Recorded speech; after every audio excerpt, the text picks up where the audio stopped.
And a good Tuesday morning to you. Welcome into the Nick Craig Show, streaming live this morning on YouTube, Rumble, and X. Don't forget that you can take the show with you 24/7 by checking out the Nick Craig Show in your favorite podcast app. You can also listen online by visiting the website, nickcraig.com.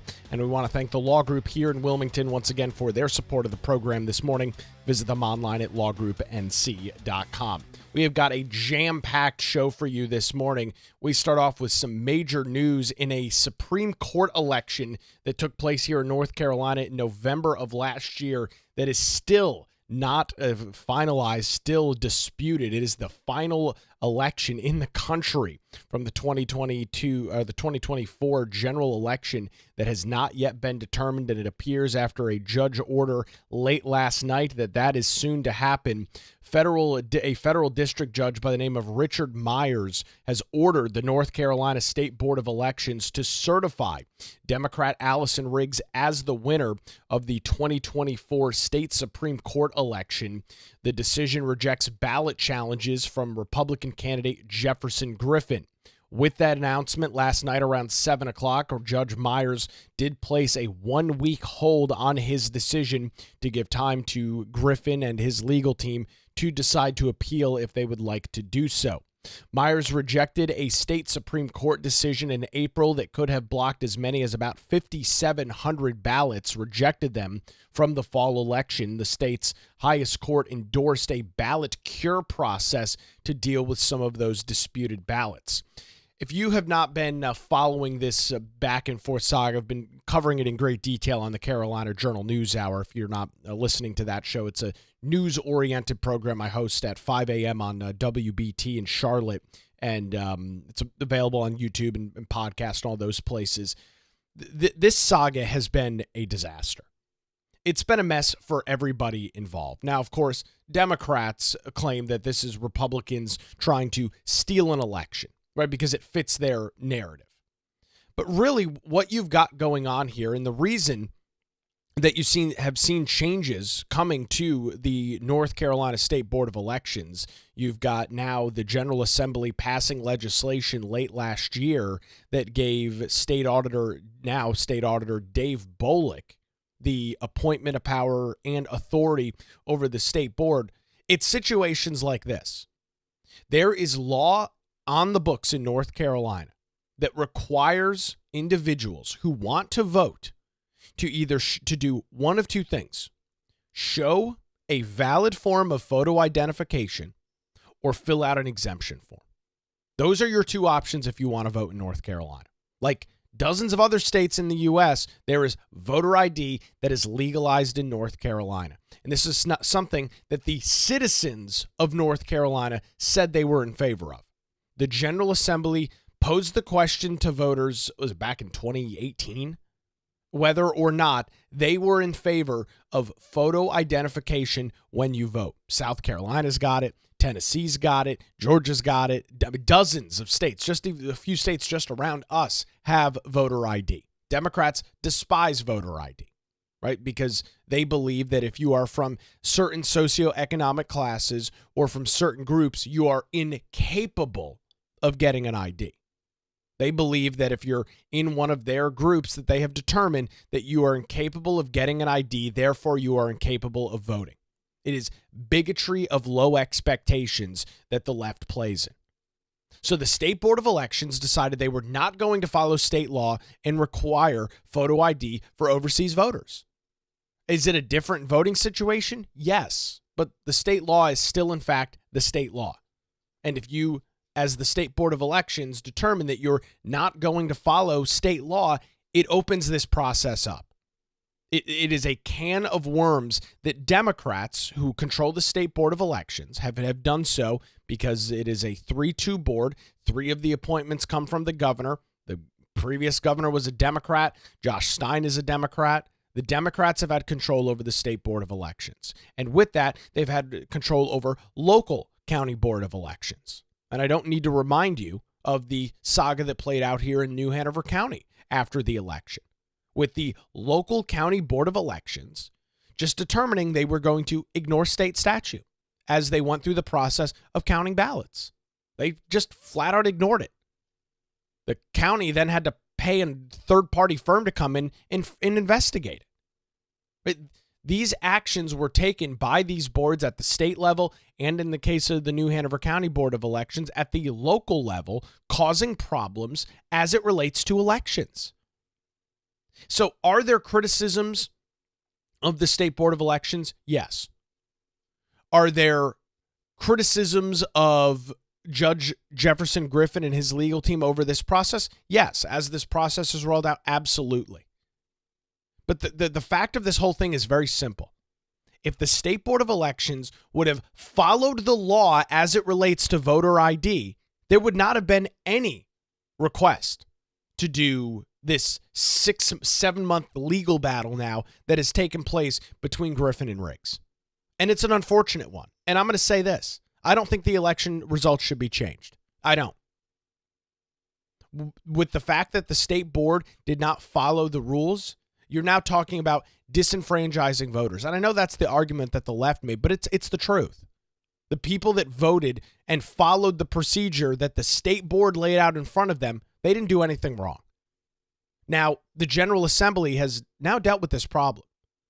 They have passed legislation that is in effect now that gives Republican Auditor Dave Bolek control of the State Board of Elections. Gives Republicans the control of that board and get it in compliance with law, because that's the issue at hand. So Myers has rejected a state Supreme Court decision back probably about 3 weeks ago that was going to go through a cure process of about potentially upwards of 5,700 ballots. He has rejected that. With the decision, Myers decided his decision preserves Riggs' 734 vote lead over Griffin out of more than 5.5 million ballots that were cast in the election last fall. It reads as follows. It is ordered and decreed that retroactive invalidations of absentee ballots cast by overseas military and civilian voters violates those voters' substantial due process rights. Number 2, the cure process violates the equal protection rights of overseas and military civilian voters. And 3, the lack of any notice or opportunity for eligible voters to contest their mistaken designation as never residents violates procedural due process and represents an unconstitutional burden on the right to vote. It is further ordered, adjudged, and decreed that the State Board of Elections shall not take any action in furtherance of the North Carolina Court of Appeals and Supreme Court's order. The board shall certify the results of the election based on the tally at the completion of the canvassing period, which was on December the 10th, 2024. With that, Myers confirming Riggs's lead. And I, for the sake of this, hope that Griffin doesn't appeal this any further. I was reading a story, I think it was over at WRAL this morning, that indicated that they were looking into the order, that they were looking into the process, and that they, it just came out last night. It was like 7-8 o'clock last night, so they haven't necessarily decided exactly what they're going to do, but the ruling is paused for 7 days.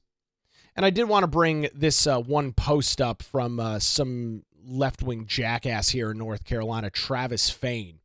He, of course, had a reaction. He used to work for WRAL News. He's now a communication consultant, very far left-wing progressive.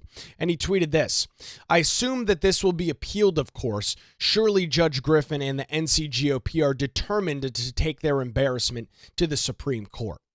And I found that to be pretty rich. Right, because over the last couple of weeks, all we've heard from Democrats is about due process, right? If Griffin and his legal team want to take this to the United States Supreme Court, they have every right to do so. Now, I don't think it's a good idea for them to do so, but they've got every right to do so. The same way that Democrats had every right to sue the General Assembly year after year after year for redistricting. While I did not agree with what they did, they have the legal due process rights to do so. But of course, now it's an embarrassment if it's brought forward to the United States Supreme Court. So will Griffin's team appeal this? Probably not, is my guess. Maybe they will. I don't think the Supreme Court is likely to rule in their favor, but they've got every right to do so. They've got every ability to take what is an ongoing legal challenge and question and take it to the highest court possible. And the United States Supreme Court would appear to be the next avenue in this legal battle. Now, I think from a political standpoint, doesn't really make a lot of sense. I think from a pure optical standpoint, doesn't really make a lot of sense. This has played out. It's been to Superior Court. It's been to the Appeals Court in North Carolina, the state Supreme Court. It's been in the U.S. Fourth Circuit District. It's been in front of Judge Richard Meyer's desk, who is a chief district judge. It's been all over the place. And it's an unfortunate situation, again, caused exclusively by Democrats on the State Board of Election, who decided that they wanted to play fast and loose with state law as it relates to voter ID. And so if Griffin and the NCGOP want to appeal this, they have every right to do so. And that's due process, right? Something that you guys care about so much. Something that you are, ragging on the Trump administration about due process. But if a Republican is to appeal this, it will be described by individuals like Travis Fain and other individuals as, oh, these are Republicans not accepting the will of the people. See, this is the inherent issue when your political party has no morals, has really no strong, concrete ideas, platforms, things that you stand on. Right, when you're constantly just flapping in the wind and picking up whatever the political story of the day is, you can't be yelling and screaming about due process for illegal immigrants in the country and then on the second hand, be pissed off when a legal challenge is appealed and taken to a higher court. You can't do both at the same time. It doesn't work. It doesn't really make any sense. So that's the latest this morning as it relates to the Myers, that's it as it relates this morning to the Griffin-Riggs race. U.S. Chief District Judge Richard Myers ruling that the state board shall certify this. It's going to be interesting. There is apparently some big changes, as I've mentioned, that are going to be heading over to the State Board of Elections. It will be a Republican-controlled board. Not exactly sure when that's going to happen. It could be happening relatively soon. That could add a whole bunch of other interesting facets to this as well. We'll keep an eye on it right here on the Nick Craig Show. And if you're interested in more of a detail on the statewide news side, I encourage you to check out the Carolina Journal News Hour and get the latest details on that. We've got a couple of other local stories that we are tracking this morning. A wildfire that started Friday in Brunswick County continues to burn this morning. The Boiling Spring Lakes wildfire has now spread to over 1,360 acres. If you listened to me yesterday and heard the coverage, you would probably asking, Nick, how's that possible? It was 1,500 acres yesterday. How's it 13,600 now? According to details from the Forest Service, they were able to get a better look at the actual fire lines yesterday. Obviously, it's hard to guess acreage when you're looking at plumes of smoke popping out of the forest. So they were able to bring that number down a little bit. It's only 1,360 acres as of right now. However, the unfortunate part is it's still only roughly 10% contained, according to officials. While they did note that while conditions have improved and the flames are now limited, the fire is still only 10% contained. There is some lingering smoke and smoldering ashes that do continue in the area. As it stands right now, there are dozens of firefighting crews from across North Carolina that are in Brunswick County fighting this fire. There were evacuation orders Friday and Saturday. Fortunately, no structures were damaged, no houses. Well, excuse me, I shouldn't say no structures. We know for a fact no homes were damaged. Can't speak to any structures that may or may not have been damaged by the wildfire. So while there aren't many flames left, officials note that there could still be some hot spots, and in fact, it could flare up again. So that is the latest that we are learning from the Forest Service. Just kind of skimming through their press release. No really additional pertinent information as it relates right there. It still stands at about 10% containment and is burning a little over 1,360 acres this morning. We'll keep an eye on that. Wildfire season has already been brutal in North Carolina. Saw a bunch of fires burning out in the western half of the state.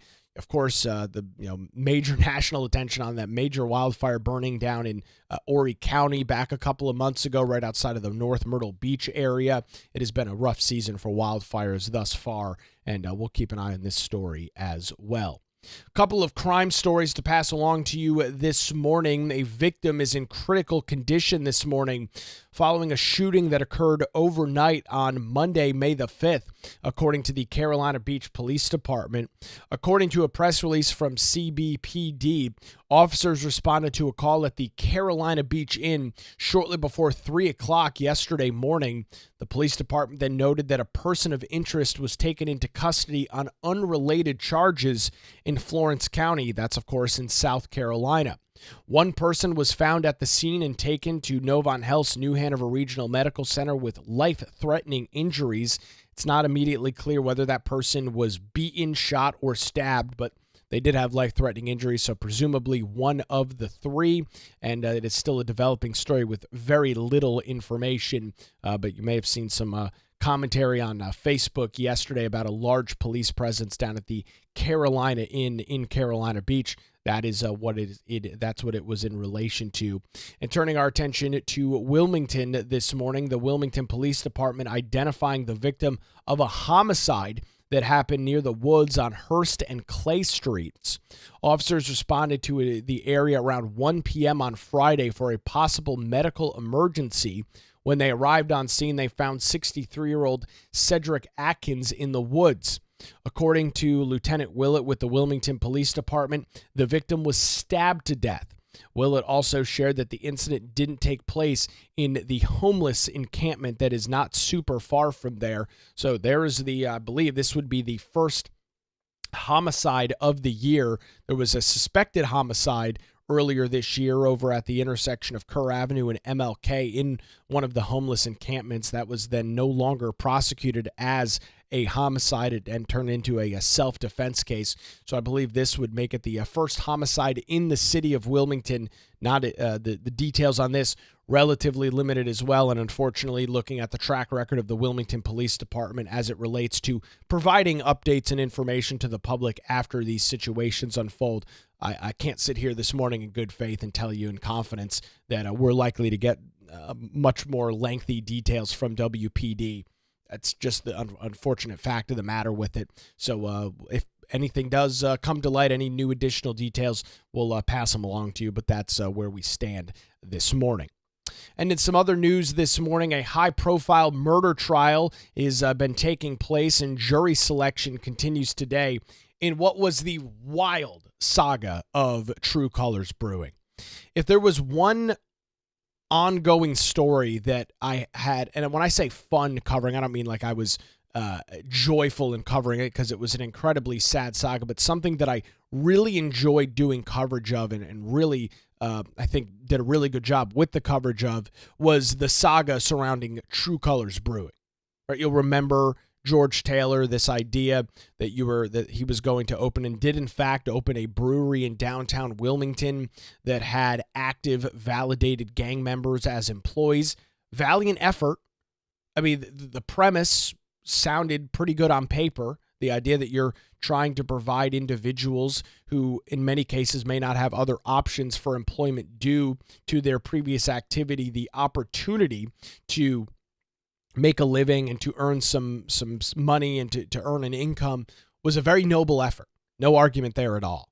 Unfortunately, in practicality, it turned into a complete and utter, and I don't say this lightly, a complete and utter shit show with individuals being murdered at his son's house, people dying on the property of True Colors Brewing, a total disaster, a trial taking place this week for Raquel Adams. He is accused alongside Daryl Green and Omonte Bell of shooting and killing Corey Tyson and Brianna Emily Williams back on July 24th, 2021. Another woman was injured and survived. Jury selection is expected to start today, and expected to last a couple of days. Pretty good report from WECT on it. Let's roll that this morning.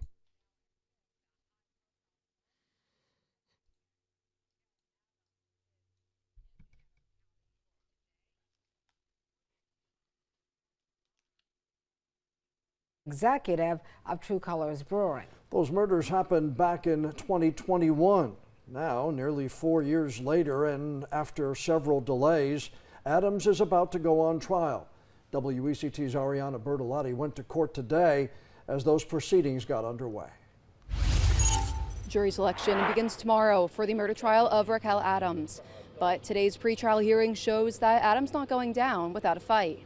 While today mainly set the groundwork for how the double murder trial will play out, Raquel Adams' defense team sparred with prosecutors over the use of cell phone records as evidence. The defense questions the legality of law enforcement obtaining the records, while the state says those records helped connect Adams to the crime. The judge ultimately agreed to allow the phone records. Adams is one of 3 men accused of shooting and killing Cora Dries Tyson and Breonna Williams in Wilmington back in 2021. He is also charged with trying to kill Michaela Walker. She was shot but survived. The case garnered so much attention because the shooting happened at the home of the former chief operating officer of True Colors Brewing, a company that aimed to end gang violence. Ironically, Adams and the other 2 suspects are validated gang members. However, the judge decided today mentioning Adams' gang activity could impact potential jurors, and it cannot be talked about during the jury selection process or opening statements. Again, that jury selection is set to begin tomorrow. Now we'll be following along with the case in the coming weeks, providing updates on air and online. Reporting in Wilmington, Ariana Bertolotti, WECT News. Obviously, this report ran yesterday, so the jury selection starting tomorrow is actually today when that jury selection is slated to begin. In that case, a disaster of epic proportions with True Colors Brewing. I mean, I guess it probably is a good idea maybe to do a full look back and full deep dive. If you're interested in that, shoot a note to comment on Facebook. If you're interested in something like that, it's a wild saga with True Colors Brewing, and finally one of those murder trials making their way to court. We'll continue to track that, and the evidence seems pretty clear-cut with the 3 individuals, but we are a law-abiding society. You are innocent until proven guilty, and that's what a juror of peers are going to be asked to do over the next couple of days here in Wilmington as jury selection begins today, and the trial probably last maybe a couple weeks or so. We'll provide the details and keep you up to date with those right here. I've got a very interesting story for you this morning out of CNN. I mentioned this yesterday when I was filling in for Vince Coakley on WBT. Didn't have a chance to read the story in its entirety, but I wanted to do that on the air this morning, so we'll jump into that coming up here in just a couple of minutes. Before that, I'd like to tell you about the Law Group here in Wilmington and appreciate them for their continued support of the program. When legal challenges arise, trust the Law Group in Wilmington. Since 2003, their experienced attorneys have provided high-quality, affordable legal services across eastern North Carolina. Whether you're facing a divorce, navigating real estate transactions, or in the case of us needing a strong defense, the Law Group has your back. Their dedicated team ensures that your questions are answered and issues are resolved promptly.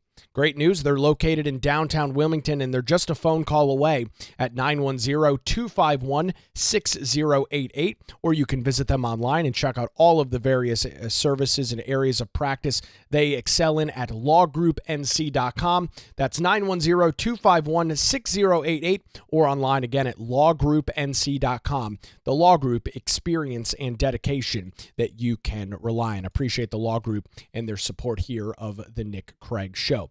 We'll get into this CNN story about a deported woman from Florida back to Cuba. We'll have those details coming up in just a few minutes as the Nick Craig Show continues on a Tuesday morning, live on YouTube, Rumble, and X, and of course 24/7, wherever you get your podcasts.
Good Tuesday morning. Welcome back to the Nick Craig Show. Thanks for spending some time with us live, 7 a.m., YouTube, Rumble, or X, and of course, anytime wherever you get your podcasts. We've been talking a lot about illegal immigration over the last couple of days and weeks. It has been a major discussion for the Trump campaign, or excuse me, it was a major discussion for the Trump campaign before his successful re-election in November of last year. And since he's been in the Oval Office, well, he has been very clear with what he was going to do. He talked and ran a years-long presidential campaign on deporting individuals illegally in the country from the United States.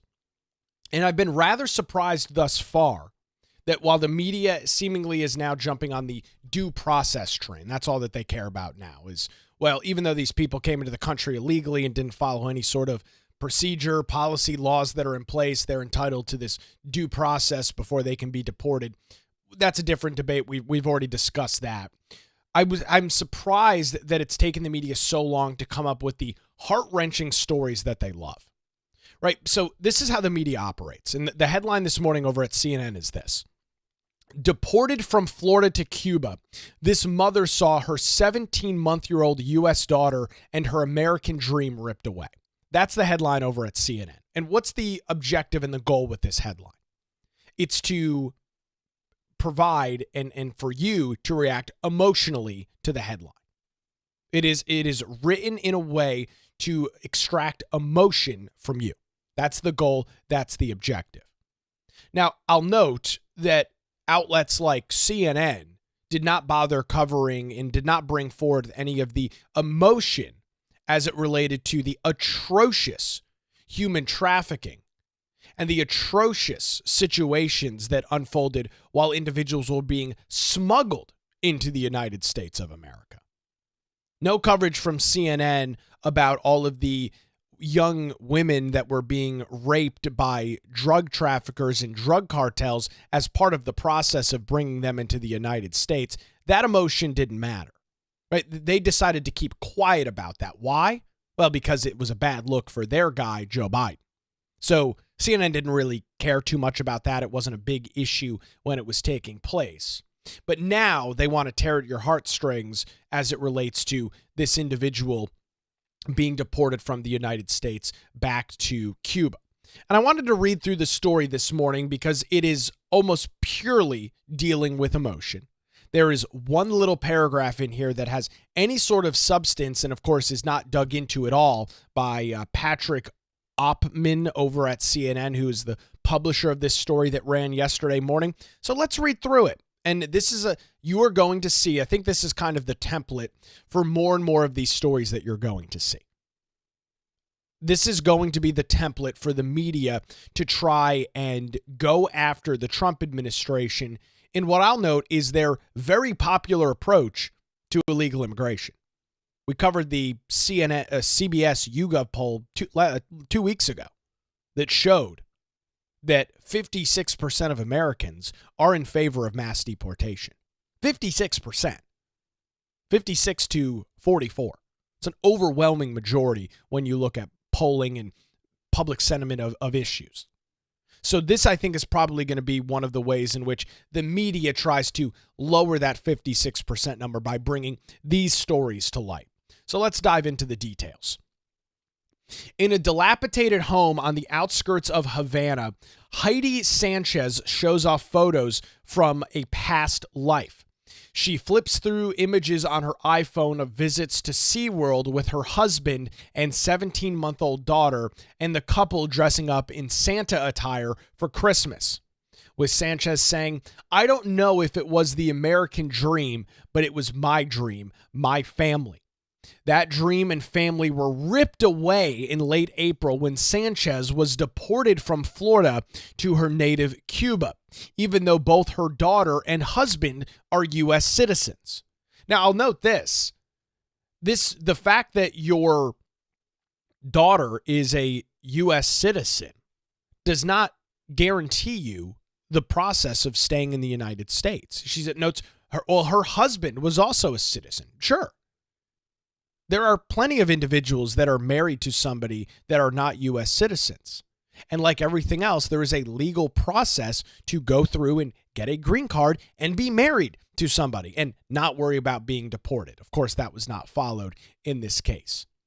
Sanchez crossed into the United States from Mexico in 2019 when the first Trump administration required asylum seekers to wait on the other side of the border for immigration appointments as part of the Remain in Mexico program. But Sanchez said threats from cartels, which often target Cubans for kidnappings and extortion, prevented her from making her appointment. When she finally did cross the border again, she told immigration agents that her life was at risk in Mexico and she was allowed to stay. After 9 months in immigration custody, she was released and able to join her family in Tampa. There, she studied to become a nursing assistant, met her husband, a naturalized U.S. citizen, also from Cuba, and after several sessions of IVF treatments, finally realized her dreams of becoming a mom. And that paragraph is very important because it shows that, oh, well, look at this. So the individual was not a violent criminal. She was trying to become a nursing student. She met her husband.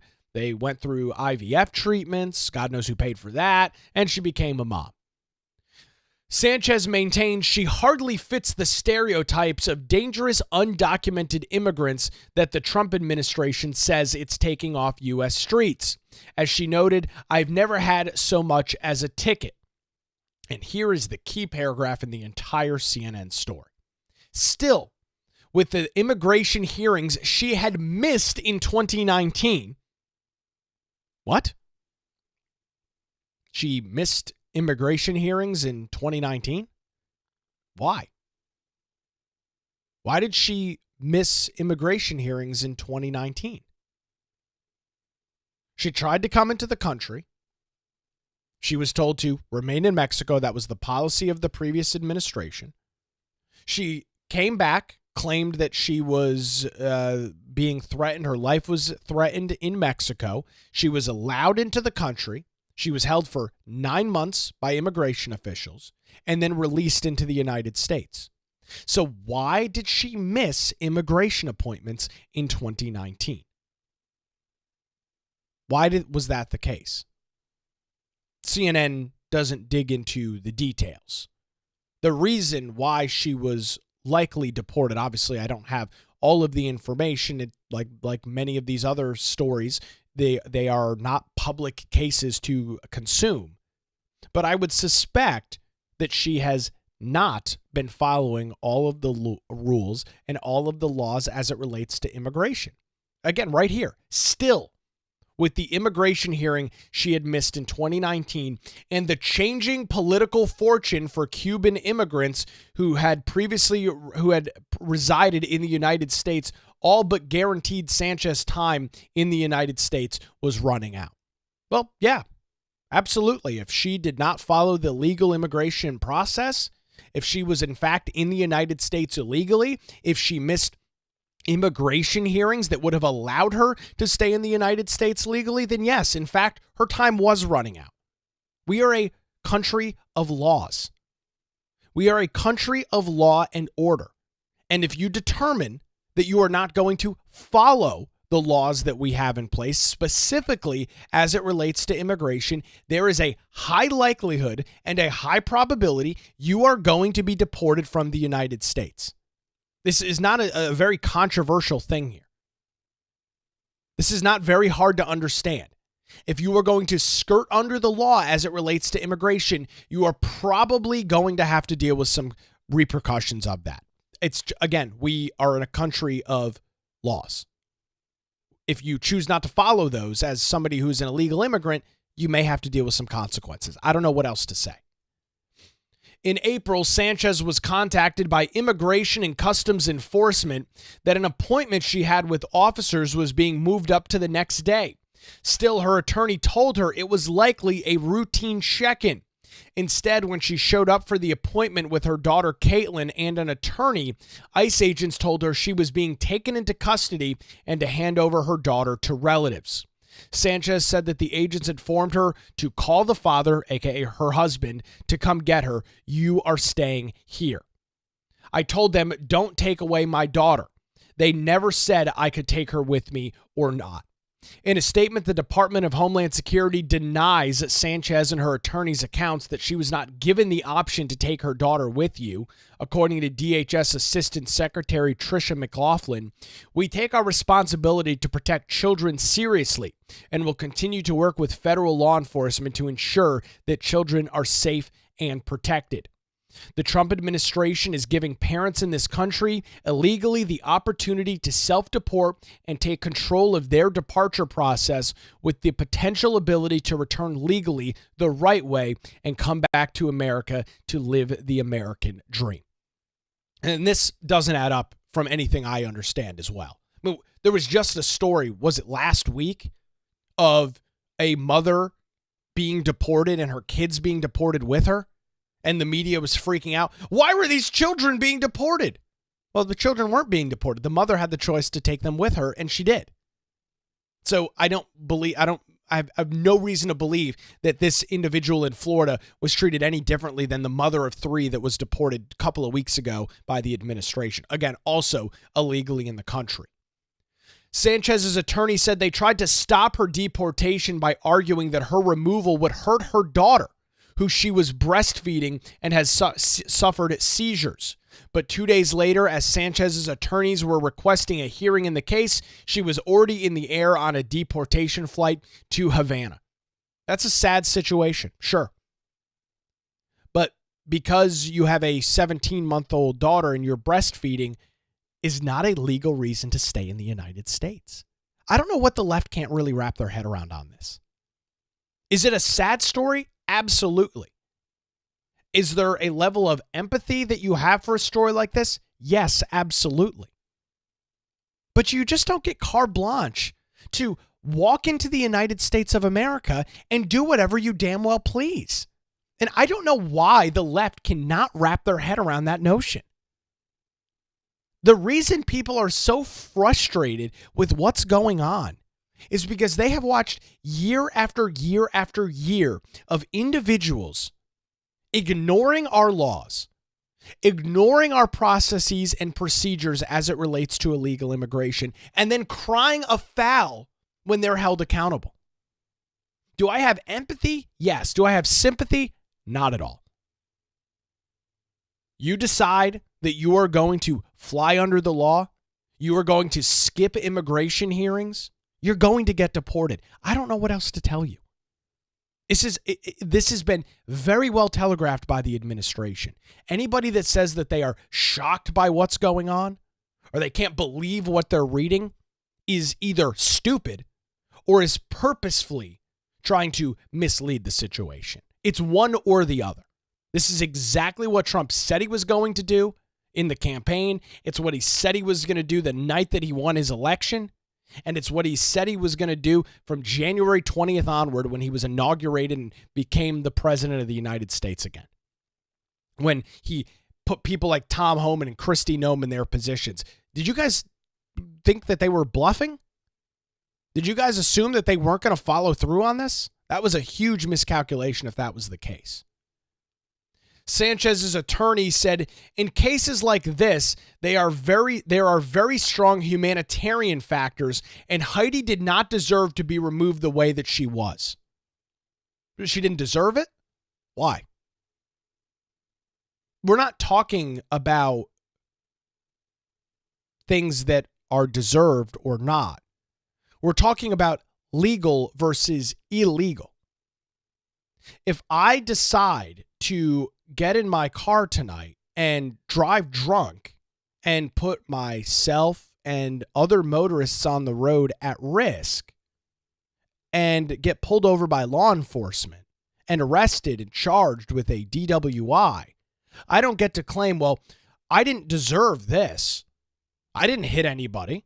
I didn't crash my car. I didn't injure anybody. I don't deserve to be arrested and treated this way and charged with a DWI. It's not about whether it's deserving or not. If you broke the law, if you're illegally in the country, you're not in a position to describe and determine what you deserve or not. As an American citizen, I don't deserve, and you don't deserve to have to watch your country be taken over by individuals who have no regard for U.S. immigration law and want to break it for whatever reason. I don't deserve that. Her attorney said the manner in which Sanchez was repeatedly moved from different ICE facilities, making it impossible to see her client before her fast-track deportation, was shady. Now, any possible legal avenue for Sanchez to return to the United States would likely take years, her attorney said. Sanchez and her family are hoping that the backlash to her story could lead to enough public support, particularly among Cuban American communities that supported Trump in the 2024 presidential race, to enable a reunification. So that's the only reason this story is written. CNN says it right there. Instead of describing and going through the details of why Heidi Sanchez ignored at least one, if not multiple, immigration hearings in 2019, instead of any discussion as to why she didn't go through the legal process, especially if she married somebody to stay in the country illegally, is not discussed at all. These are key elements to the story, and you and I know damn well why they're not in here, because they don't fit CNN's narrative of Trump is a heartless scumbag who is just deporting poor women from the United States of America who have never done anything wrong. It doesn't fit the narrative. It doesn't fit the bill. It doesn't fit the agenda. This story is written exclusively for emotional purposes, and it says so right there in the story. U.S. Representative Kathy Castro, the Democrat out of Florida, posted on X along with a photo of her meeting Sanchez's husband, Carlos. The Trump administration is ripping families apart for political games. We are pursuing every action to reunite this family and unfortunately are still waiting for a response from the White House to explain their illegal actions. Well, it's not illegal to deport people from the United States. It's not illegal for individuals who are breaking immigration law to be deported. For individuals have decided that they are going to give the middle finger to the U.S. immigration system and do whatever they want. Folks, I'm out of sympathy for this. I am completely out of sympathy. If you choose to break the law, if you choose not to follow U.S. immigration law, why am I supposed to care? Why am I supposed to have so much pain and hurt in my heart like Representative Kathy Castro is? I just don't get it. It doesn't make any sense to me. You willingly took these actions. You willingly decided to do this. Heidi Sanchez, according to details, has had a valid deportation order since 2019. She ignored her court hearings and then was deported. I don't care. I just don't. And I think the vast majority of Americans are in the exact same place. If people want to come into the country legally, there is an opportunity, there is an avenue, there is a process to do so. She decided that she was going to ignore that. She, according to details in a different article over at the Miami Herald, she has had a valid deportation order since 2019 and has essentially been living under the law since then. And so the argument, well, she was trying to become a nursing aide and she got married and she got a husband. Who cares? She's illegally in the country. She decided she was going to fly under the law. And there's a period of time that you could get away with that. She had no problem under Joe Biden. She was at zero risk of being deported under him at all. But there is a new administration in town. There is a new administration that is holding the rule of law up. There is a new administration that is going to hold people accountable for their actions. And so That's the process. This is reading directly from the Miami Herald article yesterday. Sanchez tried to seek asylum at the U.S.-Mexico border in 2019 at a time when the first Trump administration, as we read in the CNN piece, required migrants to remain in the country until they could see an immigration judge. She attended a first hearing in the United States and was sent back to Mexico. But she missed her second hearing in the United States because she was allegedly kidnapped in Mexico, according to her lawyer. She tried again to present herself at the border, still since a judge has already issued a deportation order after she missed the hearing. ICE detained her and held her in a facility for 9 months. But because Cuba was not accepting deportees at the time, ICE released her under a supervision order known as an I-220B, which required that Sanchez attend regular check-ins. She was detained at one such appointment last week and was sent to Cuba 2 days later. That's it. That's the story. But of course, CNN is only interested in the heart-wrenching part of this. As controversy swirls around her case, Sanchez is struggling to adapt to the dire situation in Cuba, where daily power outages and increasing scarcities have made life even tougher on the island when she left 6 years ago. She lives in a house with relatives where part of the ceilings are caving in and electricity is cut for hours each day. The cell reception from one state-run provider is so spotty in the area that she either has to walk several blocks away or scale up to the roof of the house to call her husband and daughter. Her family is only a 90-minute flight away, but for the immediate future remains fantastically out of reach. Yeah, well, she's not a legal citizen. Yeah, she's not legally in the United States. Again, is this a sad story? Absolutely. Is this an unfortunate story? Absolutely. Absolutely. But what do you do when individuals have determined that they are no longer going to follow the law? What do you do when individuals have decided themselves that they are going to skirt under the rule of law? When they are going to fly in the face of U.S. immigration law and act in any way that they want to. Not the way that is the law, not the way that fits best for the United States of America and law that exists, but for themselves. That's the situation here. Now, that doesn't make it any less sad. But it does mean that I don't have to have an incredible amount of sympathy for individuals who have determined to break the law and act in an unlawful manner. I just don't. The American people watched years of unlawfulness unfold under their very eyes. They watched apartment complexes be taken over by dangerous Venezuelan street gangs.